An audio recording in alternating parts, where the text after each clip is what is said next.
From the European Parliament in Brussels, this is Raw Politics.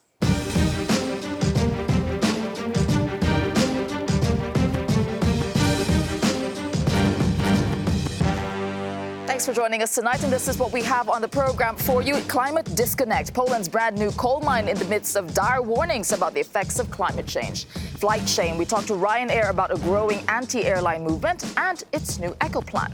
Bad-mouthing Europe. What Donald Trump really thinks, according to a phone call with Ukraine's leader. Outsourcing justice. How some European countries are dealing with foreign fighters outside their own borders. And remembering Jacques Chirac, a tribute to one of Europe's longest-serving politicians in tonight's Raw Moment. It's time to meet our panelists this evening. Joining us, Seb Dance, a British MEP with the Socialists and Democrats group. Hi, Seb. What are you watching closely tonight? This story about the Polish coal mine, it reminds me of a trip that we did to the Polish Parliament where they said that coal is our future and we would take it out of their cold, dead hands. Well, that says a lot right there already. OK, also joining us tonight, Andrius Kubilius, a Lithuanian MEP with the European People's Party. What about you? What are you watching closely? Well, of course, how Ukraine became involved into U.S. election campaign. Yeah, I mean, the big question is, what, Ukraine involved in this? But that's interesting. We'll get to that. And also joining us tonight, James Chris, Brussels correspondent for The Telegraph. James, what about you? Well, I mean, I'm going to not surprise you and say I'm still obsessed with Brexit. You were talking about that before the show, but where we're beginning tonight is in Poland. In coal, as world leaders boasted their climate change credentials at the United Nations this week, Poland doubled down on the very industry environmentalists call one of the most harmful, opening its first new coal mine in 25 years. Well, inaugurating the facility, the Polish Prime Minister said that the mine will help boost the economy in a country that relies on coal for 80% of its energy. Though the government has said that it plans to cut coal-powered energy, the ruling Law and Justice Party sees the promotion of the industry as a vote winner in mining communities, as voters get ready to head to the polls in 3 weeks' time. Now, the mine opening comes just days after the French President Emmanuel Macron targeted Poland, saying that it was blocking EU efforts to go carbon neutral by 2050. So President Andrzej Duda hit back. He said, calling Macron's statement untrue and inelegant. He said, I believe that we should pursue development and climate protection goals, but in a way that does not harm citizens. So that's what it's all about. That's according to Duda there. You know, this is it's very confusing in a way, because you have the EU wanting to lead the climate change efforts, and then you've got Poland within its borders. It's one of the examples. It's really confusing. What is going on here? The EU surely can't have legitimacy speaking about being a leader. Well, I mean, one of the people, or one of the countries which is getting away with this scot-free is actually Germany. You know, Poland actually sells a lot of coal-fired electricity to Germany, especially since Germany shut down its nuclear power. So really what you have is a Energiewende happening in Germany, for which it's rightly praised, but which is sort of underpinned by dirty Polish power. So who is buying this electricity? So you think Germany should be taking responsibility as well? I mean, look, you know, you're opening up a new coal mine. I mean, what, realistically, how long is that going to stay open for? You've got a lock-in there of maybe, I don't know, 100 years. Yeah. You know, there's a lot there. And presumably some of it is going to be sold. And I think it's lignite, which I think is one of the most polluting kinds. But they're also planning to introduce legislation that will allow the government to open new coal mines without the approval of local authorities. I mean, what's going on here? Are they completely just going a different direction? Yeah, I mean, is that it? He says two things, that he wants to protect citizens, but also be climate friendly. Well, I'm sorry, but pumping out lignite, which is incidentally one of the most polluting in terms of air particles as well. The levels of pollution in Poland from coal power stations are terrifying. So it's a public health issue as well, of course, of the basic human good being served by protecting the planet. So when we went, as I said earlier, the Environment Committee visit to the Polish Parliament, it was very clear that coal was seen as an issue not just of reconnecting with voters, but also as an issue of energy security as well. It makes Poland not dependent, for example, on Russian energy. Right. Fine, but actually, look, we all have a collective responsibility here, and it's simply not feasible to continue to pump out carbon into the atmosphere. But then, in other words, okay, Andreas, are we just stuck when it comes to dealing with Poland? Because the arguments they present, obviously, they have their own interest to protect as well. Are we just stuck? I would say, yeah. You know, it's industry, but of course the coal should be sold. It's sold to Germany. Why? Because Germany moved into so-called renewables production of electricity, but that demands a lot of so-called basic production of energy, and where the coal is used. So when the new technologies will come, I hope that they will come, when the need for basic electricity production will go down, because there will be new accumulators from Tesla, from whatever, that can change the situation. So new technologies really can bring a lot of, different solutions for those problems which we see now. They exist now. So, Yeah, sure, they exist, but maybe not on that level. You mean apart from the Just Transition Fund and all the money being poured into Eastern Europe, if Germany stopped buying, that would actually change things? Well, I mean, look, Germany has rightfully got a good reputation for stuff like recycling, plastic packaging, stuff like that. But, there's the Nord Stream 2 issue. That's increasing the EU's dependence on Russian gas. It's also robbing Ukraine of transit fees. And that's if you even accept the idea that gas is a low-carbon bridge fuel, which I personally think it isn't a low-carbon. It's just a fossil fuel. So, Germany is getting away with it, and maybe Emmanuel Macron should maybe give Angela a bit of a kicking if he dares, which I doubt, rather than sticking it to the Poles, who are a very convenient scapegoat. What do you think he was trying to get at there by just singling out the Polish and...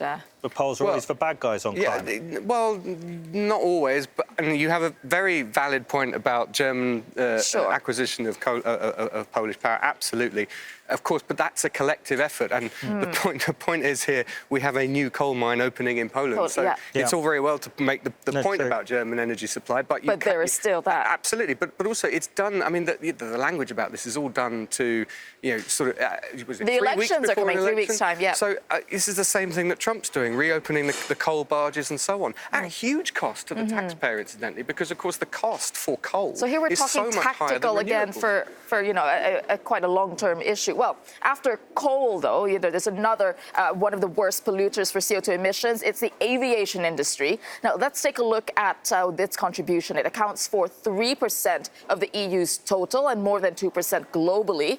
Carbon emissions from flights has risen by more than 30% over a 5-year period.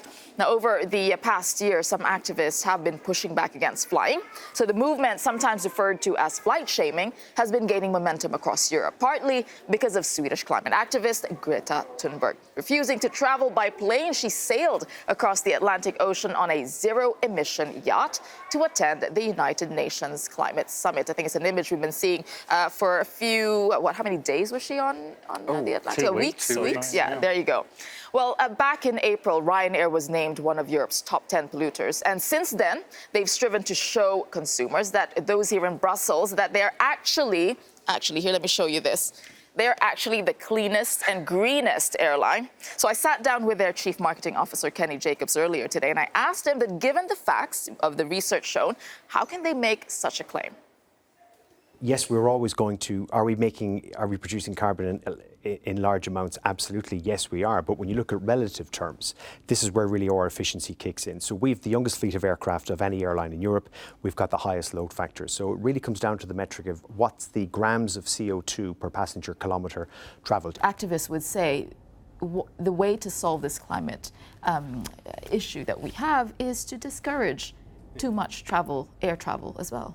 And they're absolutely wrong. They're wrong. They're absolutely wrong. If every European today... So Greta Thunberg is wrong for taking a boat? No, Greta Thunberg is absolutely right. The world and business and aviation needs to be talking about this. We need a realistic plan. When people say you should just stop flying and when people say you should just not book cheap flights, this is absolutely wrong. If every consumer in Europe just flew with low-cost airlines, so Ryanair, Wizz, and EasyJet, straight away you would bring down CO2. And I see that you have this environment policy, so we were going through it, and you wrote, it was written there that aviation is the most efficient form of mass transport, accounting for just 2% of EU man-made CO2 emissions. Well, activists would say it's closer to 3%. But if it were a country, if the aviation industry were a country, it would still be disproportionately accounting for a chunk of global emissions. So it's not just 2%. That 2% is a massive contributor to carbon emissions of the world still. So isn't that misleading? You can't say, well, it's still efficient. If it's 2 or 3%, I think what's more important is aviation doing something about this? Absolutely. I think, look, the biggest thing aviation can do, and I'll break it into 3 parts. Airlines should invest in younger aircraft, right? We're doing that as Ryanair. There needs to be more pressure on Airbus and Boeing to keep coming up with new aircraft that are just more efficient. And there needs to be more pressure on the fuel manufacturers to come up with biofuel alternatives in decent quantities that we airlines can use. There needs to be pressure on Brussels to come up with a new mechanism that actually works. The taxation that we have at the moment, and Ryanair this year will pay 630 million just in environmental taxes. There's also a myth that airlines don't pay a tax. Well, Brussels wants to be more ambitious and tax fuel. I mean, there's talk of taxing fuel. Why are you so against that then? Why can't you just pay more taxes if you're saying that 600 million is already being paid? From a business point of view, any tax is bad. The first thing I would say, we already pay 630 million in environmental taxes alone. If Brussels is looking at new taxes, and they are, and we have a new commission starting here, they need to do it in a thoughtful way. So why should people believe what you're telling us now? Vis-a-vis, what activists are saying, and also what has been said that Ryanair is the new, was that coal of the industry? It's a headline. It's a headline. I Is think that it's just a headline. People are never going to stop flying. I fundamentally believe that, because I think people won't stop flying because travel is great. Travel is great for the mind. It's great for social integration. Opening up the skies of Europe has maybe been the best thing that the Commission has ever done. So you're absolutely against the argument that increasing fares would actually help the environment and discouraging people from taking flights. If you increased fares, all you would do would be have no impact on the people who actually fly the most, because they can afford to do it. All you would do would be reduce social integration. In Europe, you would encourage the wrong type of behaviour. The right type of behaviour is get us, the airlines, investing in new fleets, get the manufacturers investing in developing new aircraft, get the fuel companies investing in new fuel. As a business, though, would you be willing to take a hit on the business side in order to address the urgency of the climate problem? Well, we're already taking a hit this year of 630 million in environmental taxes. I think that's normal for businesses to pay taxes. That's the first thing. I would say to Greta, I think it's great you've started this conversation that's going to lead to an increase in understanding on how this should work. Can we actually bring down CO2 and still travel? Yes, we can. So actually that claim of being the cleanest and greenest there, it's based on their CO2 per passenger, but that's because they keep the prices down and therefore have volume, I think. And his response to that is, well, if everyone just flew low-cost airlines straight away, we would bring down CO2 emissions. Does that make sense? No. I think if everybody suddenly flew low-cost airlines, you'd have more flights, because obviously that is Ryanair's business model and they've been very successful. And that's presumably why they're the first European airline to enter the top 10 in terms of commercial emitters. I agree with some of what was said in terms of the social aspects of flying. I don't think it would be right at all for it just to be the very richest in society who are able to travel. And I think travel in and of itself is a good thing, but we should be investing in alternatives. We should be looking at high-speed rail for where that is feasible. And we need to be looking at alternative fuel sources. Why is it the case, for example, that kerosene is not taxed, whereas other forms of fuel are? It makes no sense to me. It's been a gift, if you like, to the aviation industry, and now they're the fastest rising emitters. I mean, you can fly to Brussels. You can fly from Brussels to Berlin for something like 20 euros. You can fly from Brussels to Manchester for 30-odd euros. If I want to get a train from Manchester to London, it can cost 150 euros, 200 euros. And it doesn't make any sense. There's no logic to that. How can I get to Berlin from Brussels for cheaper than it cost me to get a return to Antwerp? So you think there's a problem with giving alternatives to cheap flights? So at this point, it's a dumping situation. The true cost of flying is not being paid. So he said that taxing kerosene and fuel is not fair because it only taxes short-haul airlines and it benefits national carriers. For example, in the Netherlands, he says it benefits KLM, and in Germany, Lufthansa. Do you think he's right that the idea, what the EU is presenting is unfair for carriers like Ryanair, and that's not the way to solve the problem? Well, I think that in some way he was right. People will not, stop flying. So we need to be realistic about that, right? So of course, it's very nice to go on Yachta to New York or to go on train, from Stockholm to Brussels. But reality is reality. People will not abandon. So, of course, we can look into taxation, whatever, but again, it's 2% of emissions. And rising. Yeah. There are other, areas where we need to be more effective. For example, You mean 2% is a small amount, but it is. it is, of course. But for example, we are not talking about cement production, which is producing around of 8 or 10%. So there are different issues which we need to resolve. We need to be realistic. Let's not make everything very emotional. There are other issues. Do you think airlines are being vilified? Do you think?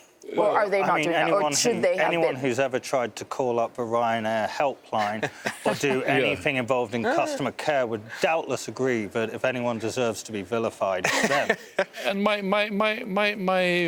final sentence is very simple.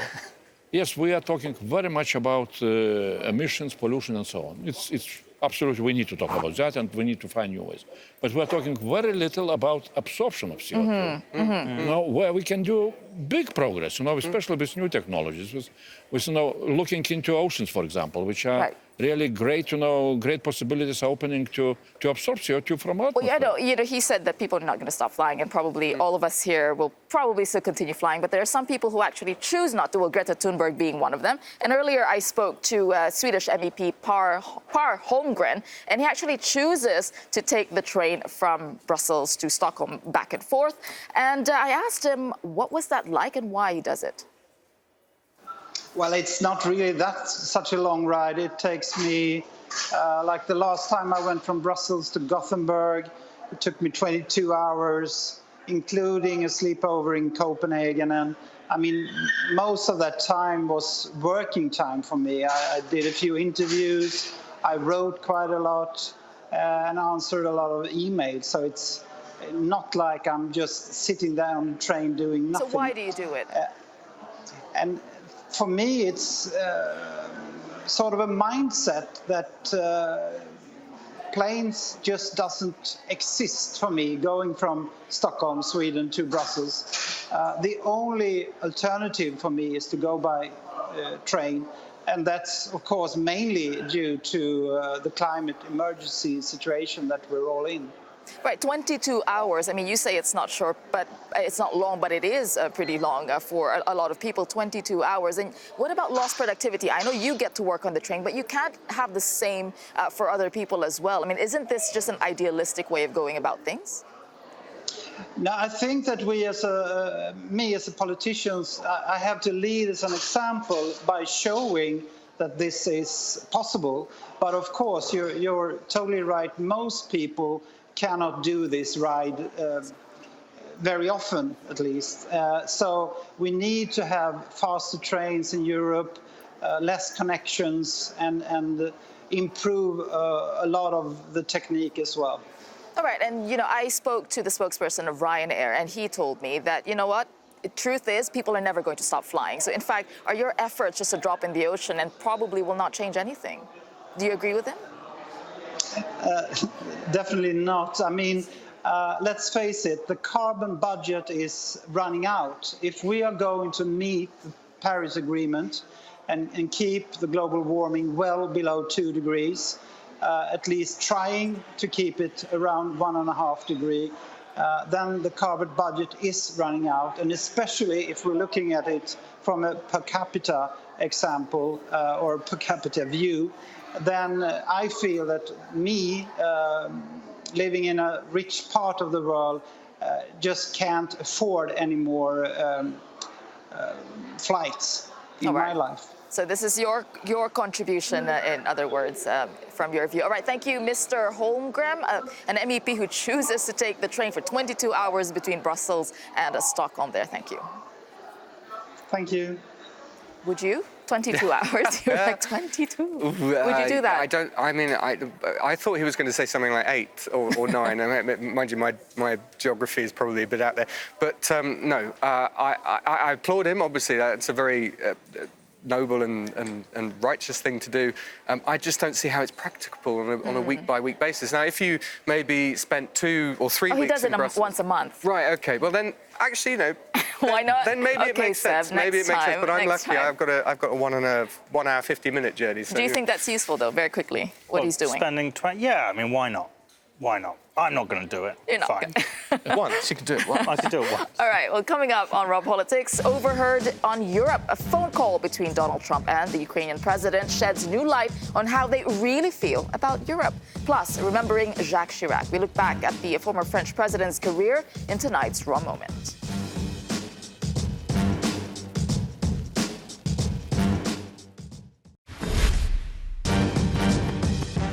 Welcome back to the program. Now, the political turmoil continues in the UK. British lawmakers returned to Parliament yesterday and expressed their anger towards Prime Minister Boris Johnson over suspending the government, a move that was later ruled unlawful by the Supreme Court.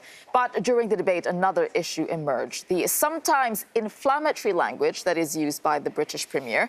Well, for more on this, our correspondent Vincent McAvini is joining us from Westminster. Okay, Vincent, it was, for those who've seen it, it was quite emotional and colorful last night at Parliament. What actually happened?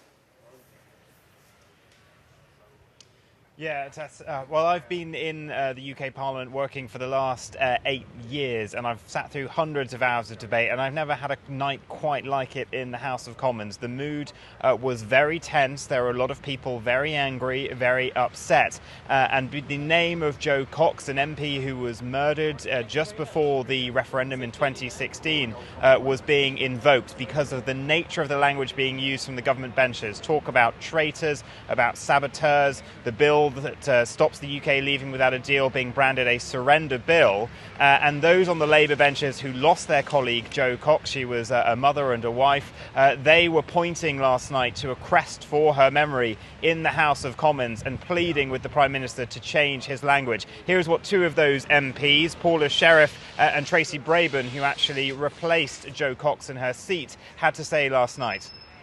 We should not resort to using offensive, dangerous or inflammatory language for legislation that we do not like. And we stand here, Mr. Speaker, under the shield of our departed friend, with many of us in this place subject to death threats and abuse every single day.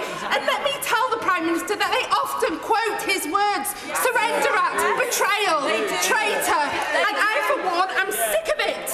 Hearing from the Prime Minister words like the Humiliation Act, the Surrender Act, the Capitulation Act, all of these words are suggesting that we, because we disagree with him, we are traitors. We are not patriots. Nothing could be further from the truth. As the woman who has taken over a seat that was left by our dear friend Joe Cox, can I ask him, in all honesty, as a human being, please, will he, going forward, moderate his language so that we will all feel secure when we're going about our jobs? Now, you can hear those pleas from MPs to try to tone down the language, but the Prime Minister's responses to both of those requests, well, that really inflamed things, because on the first one, Boris Johnson simply said he'd never heard so much humbug, and on the second one, he said that to honour Joe Cox's memory, we should deliver Brexit. Now, that has gone down very poorly. A lot of MPs left the chamber last night upset and angry. One of them, Jess Phillips, has actually confronted the Prime Minister this afternoon whilst the vote was going on and gave him a very public dressing down in one of the voting lobbies. And the widower of Joe Cox has also come forward to call for a calming of the language, reminding people that Joe Cox's message that she gave in her opening speech in Parliament was that we have more in common. So things here in Westminster the last 24 hours, very, very upsetting for a lot of people. Vincent, when we listen to those words that they just enumerated there's a theme that runs behind it. So it seems to have had thought behind it. So what is behind this messaging, if there is any strategy behind it? Yeah, that is what opposition MPs are trying to make clear, is that this is being used by the Prime Minister to craft a message for whenever the next general election happens, that it is the people versus the establishment, politicians and now the judges. And Boris Johnson has somewhat used this incendiary language to try to move on quickly, a very Trumpian play, from that huge defeat in the Supreme Court and Parliament having to be reassembled. And today there's been more losses for the Prime Minister. He's lost his 7th vote in the House of Commons. That was requesting a recess recess for their party conference next week. That has now been denied, and so that trashes the Conservative Party's conference plans. That's a big set-piece event. We don't know what will happen next week because Parliament will now continue to sit down here. MPs might go back and forth to the conference to give speeches, but if there's going to be more votes next week, the government will be worried about even more losses, so they're not going to want to send too many people up there. It really is now a bit of a mess for the Prime Minister. All right, thanks for that, Vincent McAviney there in London. And joining us for this discussion, we have Kate Bolongero, an EU affairs journalist, and still with us, Andrius Kubilius, a Lithuanian MEP with the European People's Party, and James Crisp, Brussels correspondent for The Telegraph. Kate, I'll start with you. I mean, again, the words used there, it seems like, as Vincent was pointing out, it's calling out to a certain group of people. Is this what is happening there? And has he crossed the line? Has Boris Johnson crossed the line? Prime Minister Boris Johnson has definitely crossed the line here. I do think that using such inflammatory language to basically act like he's trying to win a debate in grade school is just not a way to be running a country, especially a country in crisis. He wasn't elected to his office. I think that's something he needs to remember, and I think he should be carrying himself with a bit more dignity and respect, especially for someone who was murdered by somebody who was screaming Britain first. We have to remember that she was killed by someone who was connected with far-right ideologies, and so he needs to be careful that he's not playing into those. As an MEP, I mean, we have people, well, screaming at each other as well in the European Parliament. So when you see that, what do you think? What goes through your mind? Well, of course, politics is politics. Sometimes you are using some language, but perhaps in Great Britain, for the time being, it's a little bit different situation. And Prime Minister really should not look only into how to win next elections with some kind of... So you don't think it's okay what he did? Yeah, the divisive language, very clear. People against, against Parliament, against establishment. It can backfire even to him. Second, of course, Prime Minister's responsibility in such a situation is to try to calm down, the whole society, not only to ask, his voters to be in some way excited. Yeah, but it's the fact that he's a prime minister here, the issue as well, because you were saying that many politicians have crossed the line. I don't know. I mean, or look, politicians. he's a prime minister in campaign mode. I don't think that excuses basically the emotionally sort of tone-deaf approach to Joe Cox's death. I think that will cost him some support, basically among right-thinking people and right-thinking conservatives.